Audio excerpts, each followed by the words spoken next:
Samedi soir à cette danse, y avait pas grand chose à faire. On a dit on va danse, on va danser chez Bibi. On s'est trouvé un violon, un salon des partenaires. Puis là la soirée commence, c'était vers 7h30.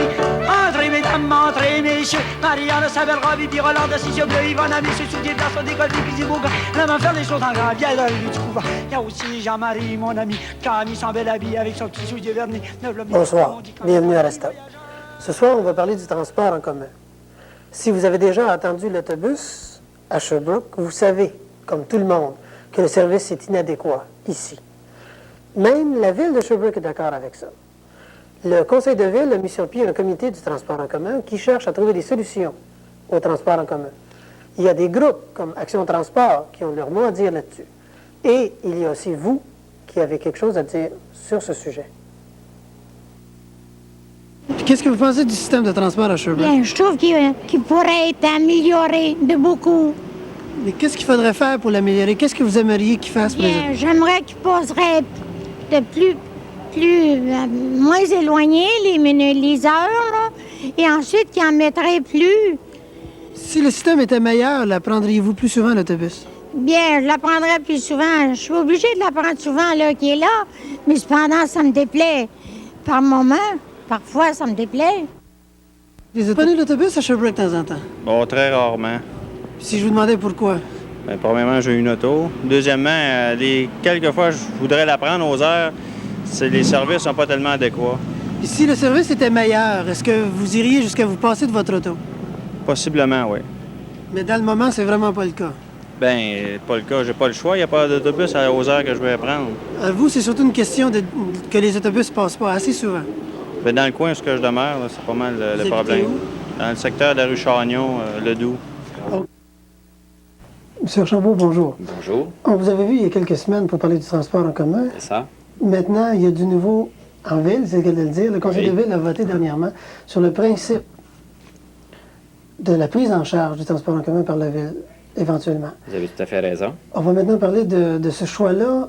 Pourquoi d'abord pour la population générale? Pourquoi le choix d'une corporation plutôt qu'une autre forme, là? Quelle est la justification de cette option-là? Bon, c'est que nous, au niveau de la ville de Sherbrooke, nous nous situons dans le contexte provincial qui se présente actuellement. Or, le contexte provincial est le suivant.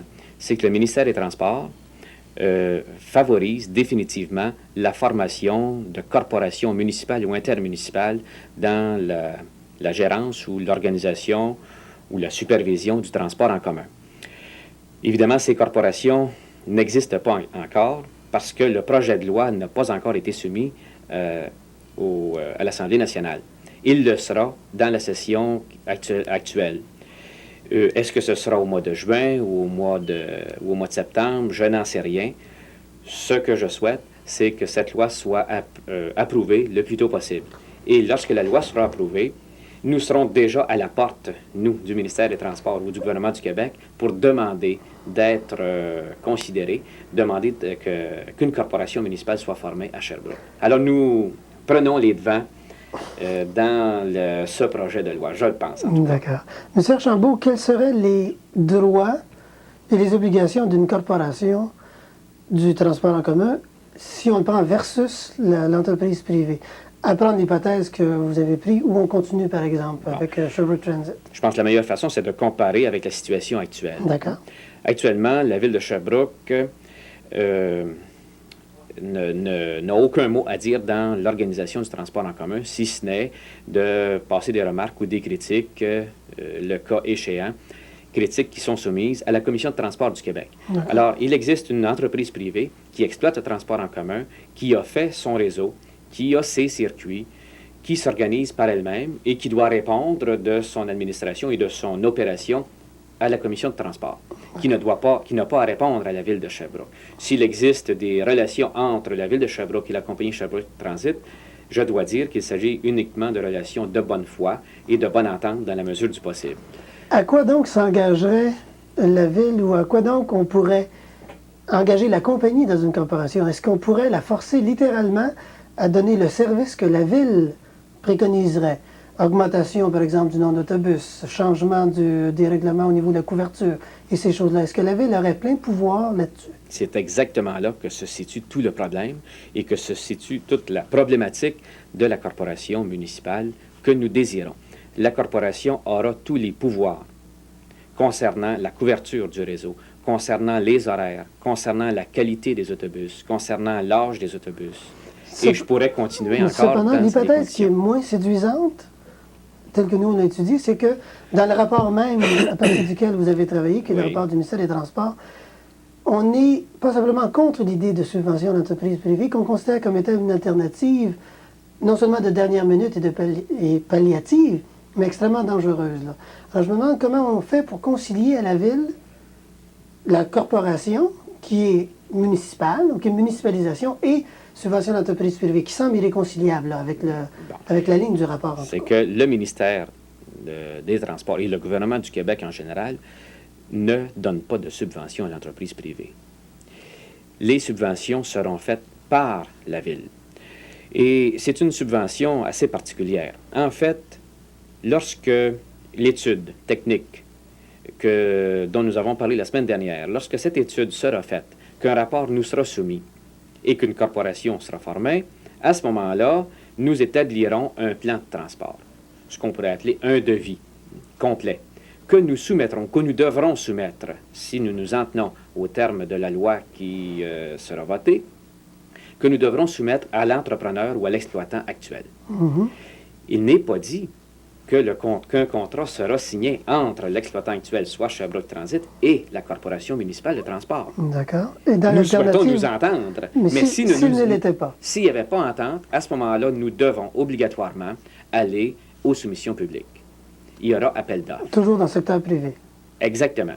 Et D'accord. si aucun soumissionnaire ne se présente, à ce moment-là, nous devrons demander au lieutenant-gouverneur en conseil la formation, c'est-à-dire pas la formation, mais la prise en charge totale du transport en commun. Alors, vous voyez, il y a 3 étapes bien précises. Marie-Thérèse Duquette, Action Transport. Premièrement, comme première question, c'est quoi Action Transport? Et puis, qu'est-ce que ça vient faire dans le décor du transport en commun à Sherbrooke? Bon, en fait, le comité Action Transport en commun là, ne se veut pas un comité spécialiste en quoi que ce soit. C'est simplement un comité de citoyens qui a décidé, parce qu'ils sont intéressés par la question du transport, soit comme usagers ou simplement comme Sherbrookeois, ont décidé qu'il fallait faire quelque chose au niveau du transport en commun à Sherbrooke pour l'améliorer. Alors, qu'est-ce qui est la différence entre l'option que vous présentez, vous, comme groupe, qui s'appelle une option d'une commission de transport municipal, alors que la Ville dit une corporation de transport municipal? Ça semble être très proche, ça. J'aimerais qu'on fasse la différence s'il y en a une.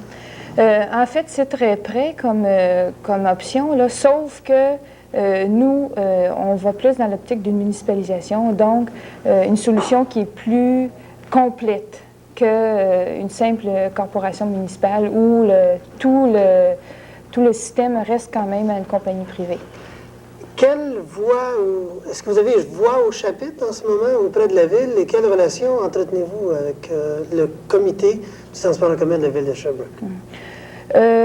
Pour l'instant, disons que la Ville a commencé un peu à faire quelques consultations auprès des, comme on dit, auprès des citoyens. Maintenant, il en reste que, pour l'instant, c'est simplement de façon officieuse, c'est pas du tout de façon officielle. Et puis, ce qu'on peut dire pour l'instant, ben, ça n'a pas nécessairement voix au chapitre. D'accord. Marie-Thérèse Duquette, il semble très évident, d'après le rapport du transport en commun là, du gouvernement du Québec, ministère des Transports, qui est la base du traitement que fait la Ville là, du transport en commun, que d'ici 2 ou 3 ans, il va falloir municipaliser de toute façon. Et la Ville ne semble pas du tout prête à le faire, puisqu'on dit on va continuer d'abord à subventionner l'entreprise privée actuelle, puis on ira vers d'autres contrats, et dernièrement, on municipaliserait. Alors, ce serait quoi, d'après votre groupe, la raison de ce choix-là? C'est peut-être, en gros, là, une raison politique, c'est pourquoi la municipalité veut avoir seulement une corporation. Maintenant, il faut bien se mettre dans la tête qu'il y a un principe qu'il faut accepter au départ. C'est-à-dire que le transport en commun, c'est un droit. Au même titre que les aqueducs, que les pompiers ou que n'importe quel... Ça, c'est quelque chose qu'il faut se mettre dans la tête. Okay? Et qu'à ce titre-là, qu'importe, en tout cas, bon, là, je dis ça sous toute réserve, là, mais qu'importe l'augmentation de taxes que ça pourrait occasionner d'avoir un transport municipalisé, il semble qu'il faudrait le faire à plus ou moins long terme. Alors, on se demande pourquoi, au moment où la Ville aurait la possibilité de le faire maintenant, là, pourquoi elle ne le fait pas? tu sais, d'acquérir le service, puisqu'à plus ou moins long terme, elle aura à le faire, selon des études qui ont été faites. Et entre autres, l'étude du ministère des Transports ici. Marie-Thérèse Duquette, est-ce que les citoyens, on dit là, il y a 4 de la population qui en ce moment utilise ce transport en commun, c'est très peu. Est-ce qu'il n'y aurait pas toute une entreprise d'éducation à faire pour que cette population-là prenne ce transport en commun et que ça devienne rentable assez pour qu'on municipalise? 4 de la population, on dit que dans les villes où le transport est le moins rentable, la fréquentation est de 9 à 10 Ce qui veut dire qu'ici à Sherbrooke, on est nettement en dessous. Alors, c'est bien certain qu'il y a toute une éducation à faire, d'autant plus que si on se met dans la tête que le transport en commun, c'est appelé à devenir le transport de demain. Étant donné que plus ça va aller, plus il va y avoir de gens, plus il va y avoir de voitures. Donc, il va falloir penser à une autre éventualité. C'est bien évident. Marie-Thérèse Duquette, c'est déjà tout. Merci beaucoup et continuez de faire pression auprès de la Ville. Votre action semble intéressante en tout cas. Merci bien. Pour parler du transport en commun, on a invité en studio des catégories de personnes qui n'ont pas l'air d'être consultées souvent dans ce dossier-là. On a invité un représentant des handicapés et une personne âgée, qui sont deux catégories qui, à date à Sherbrooke, pas plus que les autres citoyens, sont très bien nantis au point de vue des transports en commun. On a invité Gaston Spooner, Gaston, bonsoir, qui est handicapé et qui fait partie du groupe qui s'appelle Promotion Handicap. Bien ça. D'accord. Et qui a fait des représentations à la Ville, ou en tout cas, il suit le point de le faire, puis on va parler de ça avec lui. Okay. Et on a invité Mme Michaud. Mme Michaud, bonsoir. Jeannette, de votre petit nom. Mme Michaud, c'est un plaisir de vous avoir sur cette émission, d'autant plus que vous pouvez parler aussi pour les autres personnes âgées. Puis on pense que vous siégez aussi au CLSC, n'est-ce pas? C'est ça. D'accord. Première question peut-être, Gaston Spooner, Promotion Handicap, qu'est-ce que c'est? Puis pourquoi un dossier sur le transport en commun qu'on veut présenter à la Ville, là? Donc, Promotion Handicap, ça existe depuis, je pense que ça doit faire 5-6 ans, en tout cas. Ça a diminué un peu d'activité, ça a repris sous... c'est pas, disons, les mêmes personnes, mais c'est dans le même esprit, ça a continué. Ça fait 1 an et demi, à peu près, qu'on a repris ça, 1 an. Puis, ça s'occupe des différents problèmes pour les handicapés. Ça, c'est, là, comme on parle, c'est le transport, mais ça s'occupe de d'autres choses aussi, comme l'habitation, les affaires de même. En bref, en gros, on pourrait dire que c'est... on essaye, disons, de voir un peu les problèmes au niveau de la région.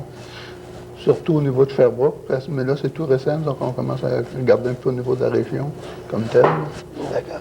Je pense que moi, je dis des fois que on existe parce qu'il manque de planification au niveau provincial.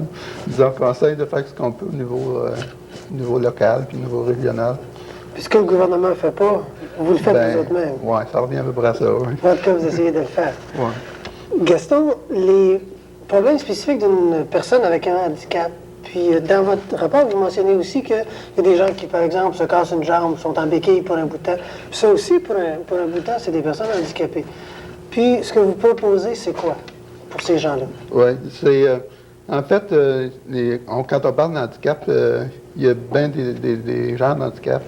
Puis, c'est un problème un peu, même, quand tu arrives au niveau de transport. Disons que dans le dossier, ce qui apparaît plus spécifiquement, c'est surtout un transport spécial pour les handicapés en chaise roulante. Disons que le dossier est axé dessus parce que ça prend plus d'équipement spécial, qu'on dit...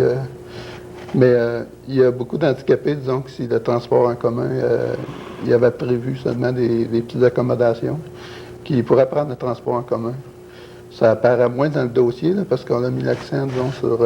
transport pour spécial? Oui, pour transport spécial, ça a l'air compliqué, là, mais en fait, c'est surtout un autobus, genre une minibus, là, qui n'a pas de siège dedans. Puis qui se rend, disons, à la porte pour aller chercher un handicapé, parce que...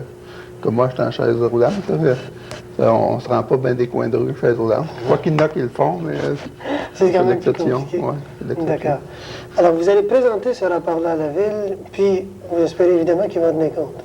Oui, disons que ça a peut-être l'air prétentieux un peu, mais disons qu'on le présente à la Ville, puis en espérance, là, en tout cas, on veut savoir qui c'est qu'ils sont prêts à faire. Là. On ne demande pas de tout faire, là. Mais disons que si ça ne fonctionne pas à ce niveau-là, parce qu'on sait que des fois ça prend du temps, on a l'intention de continuer de toute façon. Mais on est intéressé, disons, là, pour savoir ce qu'ils sont prêts à faire au niveau du conseil municipal. Dans les plus brefs délais, évidemment. Oui, mais ça, c'est toujours préférable. Mais disons que... Il ne faut pas quand même pas rêver en couleur. Oui, on s'adapte. Merci, Gaston. Madame Michaud, d'après vous, est-ce que le transport en commun en ce moment est adéquat pour les personnes âgées et suffisant? Pas seulement pour les personnes âgées, moi je pense bien qu'il n'est pas adéquat pour tout le monde en général. Il me semble que ça pourrait être que la ville est assez populeuse qu'on devrait être fier d'avoir un transport en commun, présenter des voitures plus convenables que celles qu'il y a actuellement.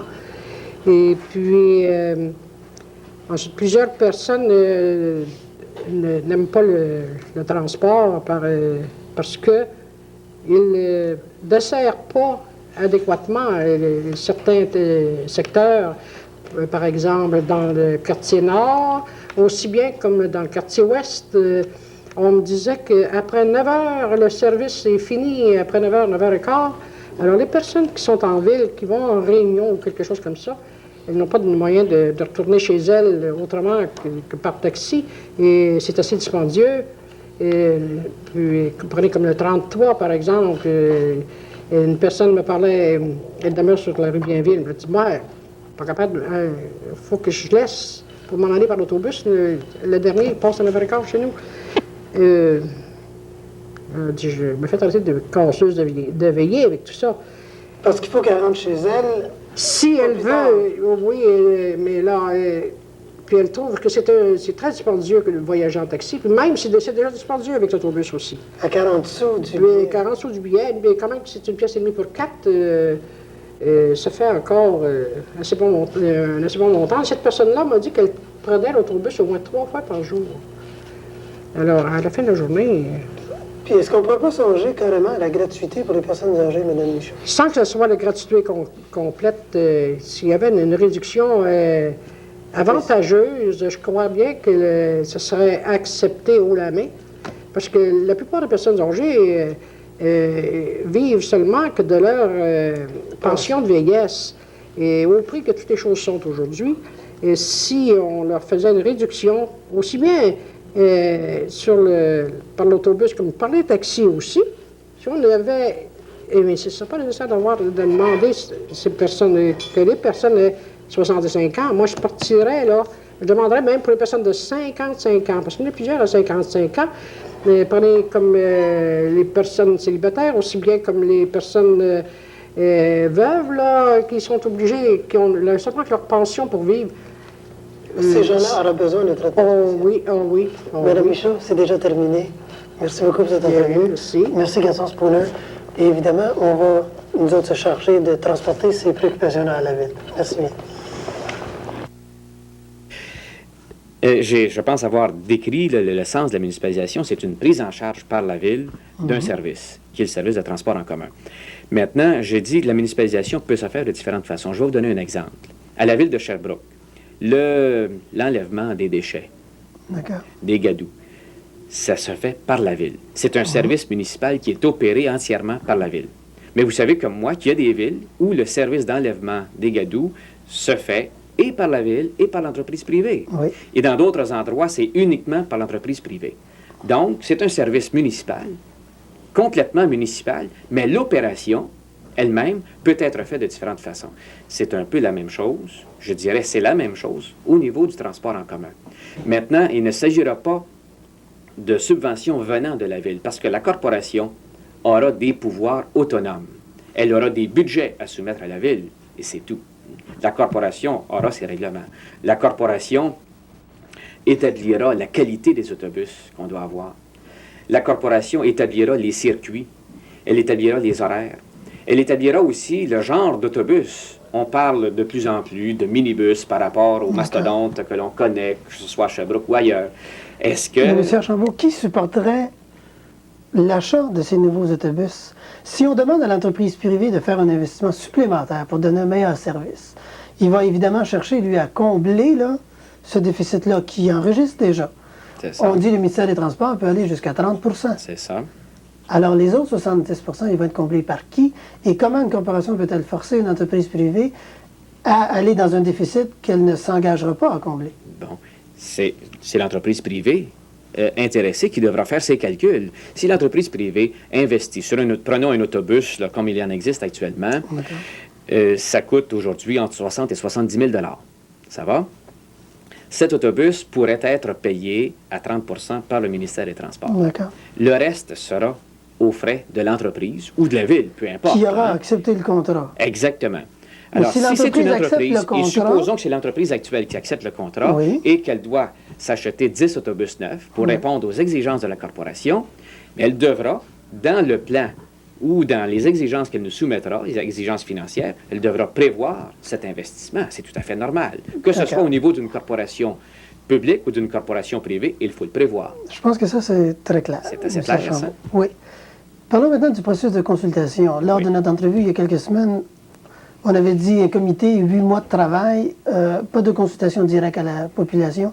Qu'est-ce qu'on entend faire dans les prochains jours? Et ma sous-question, sur le comité que vous avez formé, comment se fait-il qu'il n'y ait aucun utilisateur qui siège sur ce comité-là?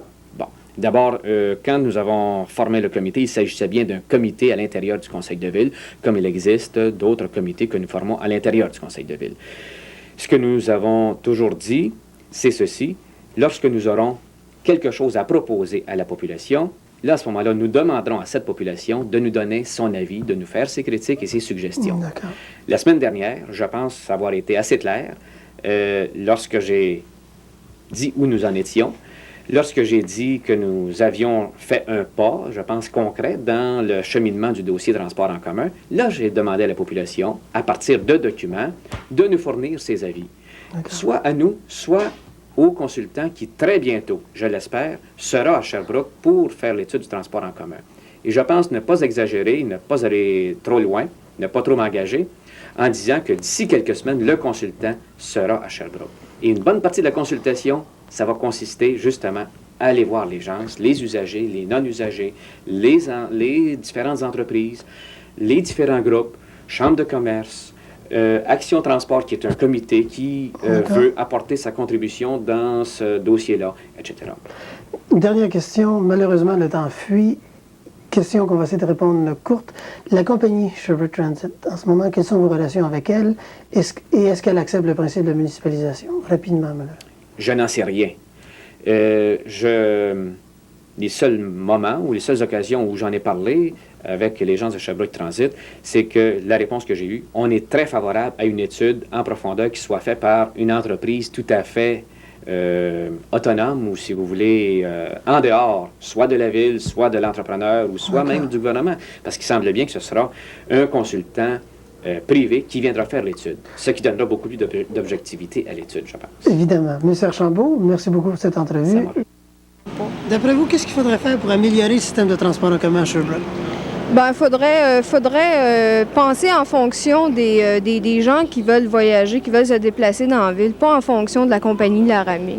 C'est aussi simple que ça. Avez-vous le sentiment que la ville a son mot à dire dans le transport en commun à Sherbrooke? Bien, je pense que oui. Il faudrait qu'elle ait son mot à dire, mais je pense qu'elle ne l'a pas vraiment parce qu'elle est à la remorque de la compagnie. C'est bien évident. Tout le monde le sait qui veut bien le savoir. C'est facile. Bonjour. Bonjour, monsieur. Qu'est-ce que vous pensez du transport en commun à Sherbrooke? Non, j'ai pas l'impression que c'est tellement bon. On n'est pas tellement bien servi, je trouve. Vous n'êtes pas tellement bien servi? Non, j'ai l'impression que pour le centre-ville, ça peut toujours aller, près de l'université ici, mais pour les autres secteurs de la ville, on est assez mal servi, je crois. Est-ce que vous l'utilisez? Je l'utilise parfois, mais j'aime mieux faire du pouce. Vous aimez mieux faire Comme la plupart des Sherbrookeois, j'imagine. Qu'est-ce qu'il faudrait faire pour améliorer ce transport-là à Sherbrooke? Oh, probablement établir un meilleur itinéraire ou faire un meilleur fuseau des différents services qui sont donnés, c'est-à-dire probablement mettre plus d'autobus ou donner des transferts, des points de rencontre qui sont mieux équilibrés ou quelque chose comme ça. Si le service de transport en commun était vraiment adéquat, vraiment amélioré, est-ce que vous vous en serviriez oui, plus? Énormément, bien sûr. Je suis habitué d'ailleurs à m'en servir parce qu'à Montréal, j'utilisais celui de Montréal, c'est bien sûr, et c'est extrêmement intéressant quand on peut avoir un bon service. Je vous remercie beaucoup, monsieur. Bien, Bon après-midi. Merci, vous aussi. En conclusion, la Ville de Sherbrooke s'est prononcée pour le principe de la municipalisation. Dans la réalité, quand on étudie leur rapport, on s'aperçoit que ce qu'il propose vraiment, c'est de subventionner l'entreprise privée, à commencer par la compagnie Laramie, ensuite avec des compagnies privées, et en dernière instance, la dernière solution de toutes, ce serait la municipalisation. M. Laramie semble le grand absent en ce moment dans ces négociations. M. Laramie qui nous a mentionné qu'il n'avait même pas été consulté. M. Laramie a en plus refusé de participer à cette émission, refusant de faire tout commentaire, disant cependant qu'il était d'accord sur le principe de municipalisation. Il semble qu'il n'ait même pas besoin d'être là, puisque la ville elle-même propose des solutions qui avantagent la compagnie Laramie. C'est à se demander qui on défend dans ce dossier. Les utilisateurs du transport en commun, vous, moi, les grands absents dans ce dossier, la ville est-elle prête à nous entendre? On a eu au cours de cette émission des handicapés, des personnes âgées. On pense aux étudiants, aux employés d'hôpitaux. Est-ce que la ville pense aussi à eux? Et une dernière question, le transport en commun, ça coûterait seulement 1,5 million pour l'acheter. Et le centre-ville nous a coûté 3,5 millions. Il s'effrite en ce moment. Et une dernière question, question d'éducation. Si le transport en commun était adéquat, est-ce que vous l'utiliseriez? Est-ce que vous êtes intéressé à vous servir de ces autobus? Toute la question semble être là. Bonsoir. OK. Qu'est-ce que vous pensez du système d'autobus à Sherbrooke? Est-ce que vous prenez l'autobus de temps en temps? Non, je préfère marcher à pied, moi. Pourquoi? Parce que je sais que je vais arriver à destination à l'heure.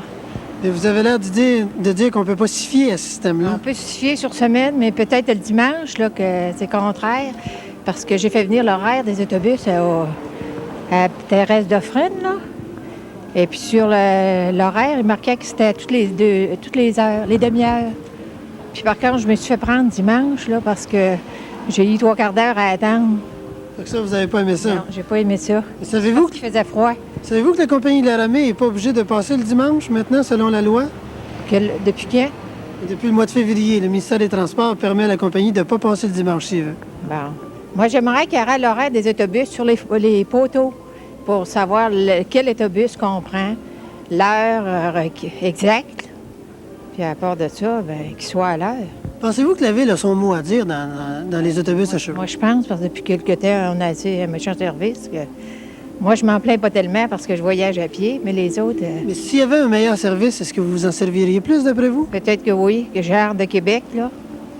Comme à Québec, là, il y a un circuit 7, circuit 8, puis on sait à destination, puis ils nous donne une circulaire là, qui nous montre le trajet. Mais à Sherbrooke, on ne peut pas s'y fier. On pourrait s'y fier peut-être, mais si vous organisez ça en conséquence. D'accord.